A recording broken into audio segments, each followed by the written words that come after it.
មក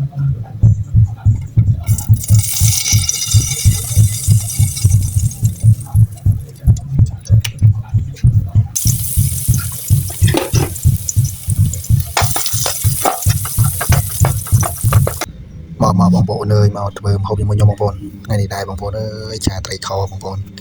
ធ្វើម៉េចយើងតាមលទ្ធភាពបងប្អូនមានអីហូបនឹងអត់មានតមទេធ្វើម៉េចយើងខ្វះខាតទឹកប្រាក់ឬក៏ខ្វះបច្ច័យយ៉ាងយើងសំចៃខ្លះទៅណាមួយយើងមកធ្វើការគេបងប្អូនអើយហើយក៏ហូបកើតដែរមានតមទេហើយថៃ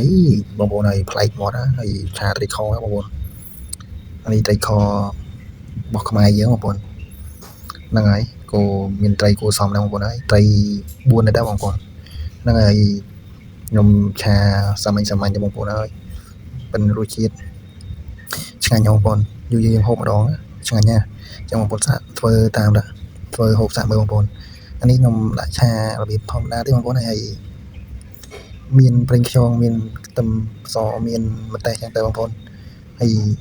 យើងដាក់ស្ករប៊ីចេងហើយរឿងប្រៃយើងថែមទៅទឹកត្រីតិចទៅហើយស្ករប៊ីចេងចឹងទៅហើយរស័យខ្ញុំដាក់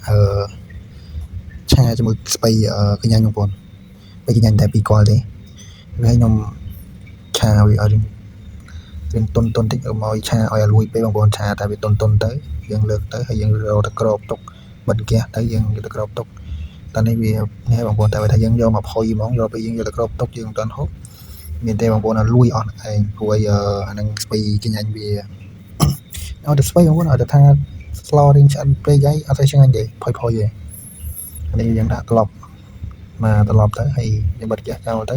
យើងត្រប់ឆ្នាំងចោលទៅវាឆ្អិនហើយបងប្អូនព្រោះស្ពៃមានអីយើងហូបឆៅបានហ្នឹងតែបើថាវាផុយពេកវាឆ្ងាញ់ទេនេះហើយខ្ញុំចូលចិត្តតែឆាហើយគឺខ្ញុំយកទៅសក់ឲ្យនឹងពីប៉ោះចិត្តយកដាក់ត្រៀមចាស់ព្រោះសារឲ្យយើងឆាជាមួយវាផុយខ្ញុំអត់ចេះហូបអញ្ចឹងខ្ញុំចូលចិត្តដាក់ដូចជារបៀបធ្វើលុកដាក់អញ្ចឹងទៅបងប្អូននិយាយថាអញ្ចឹងឆ្ងាញ់ជាងបងប្អូនបើមិនជឿបងប្អូនសាកធ្វើលោមើលបងប្អូនសាកធ្វើហូបឆ្ងាញ់នឹងឆ្ងាញ់មកហើយរឿងរសជាតិអាហ្នឹងអាស្រ័យលើបងប្អូនបាយថែមស្ករថែមប៊ីចេងឬក៏តាមចំណង់ចំណូលចិត្តបងប្អូនអញ្ចឹងបងប្អូនហ្នឹងហើយនេះភាសាខ្ញុំដាក់តែល្មមទេហើយដាក់តិចទៅឡើងទៅខ្ញុំអត់ដាក់ឲ្យប្រៃពេកឬក៏ផ្អែមពេកណាខ្ញុំដាក់ល្មមទេប៉ុន្តែរសជាតិទទួលយកបានបងប្អូនហើយត្រីខមកកំប៉ុងទេត្រីរៀងក្រាន់ដែរហើយឆ្ងាញ់ណាស់បងប្អូនអើយដាច់បាយយកមកឆ្នាំងខ្ញុំនិយាយថាបងប្អូនអើយជាតិសាហាវហ្មងហើយត្រីខខ្មែរយើងបងប្អូនទៅគ្រប់គ្រងផលិតផលខ្មែរយើងទៅបងប្អូនហើយរសជាតិនិយាយរំរសជាតិឆ្ងាញ់ជាងរបស់គេបងប្អូនបើមិនជឿបងប្អូនសាកយកធ្វើអញ្ចឹងបងប្អូនហើយឆ្ងាញ់ណាស់បងប្អូនហើយថាលុកត្រីខតែមកអត់ដឹងថាអត់មានសាច់គោឬក៏សាច់អីគេទេមានតែត្រីខលុ